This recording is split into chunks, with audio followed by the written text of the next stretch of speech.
Use a mid-side EQ to reduce a few dB on the mid-low frequencies, only in the mid part of the signal.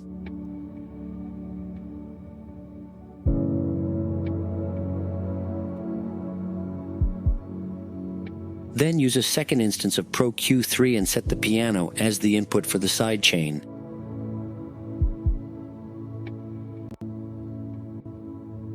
Click at the bottom on the Analyzer section, then select EQ Match under Input. Choose External Sidechain. This way, the plugin will analyze the frequencies of your piano. Click Match. Select the highest number of bands possible and choose Finish. Now, select and delete all the bands below the line.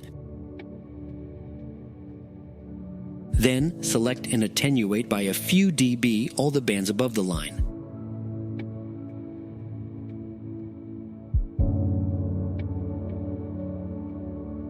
Activate the sidechain by clicking here and selecting the small icon.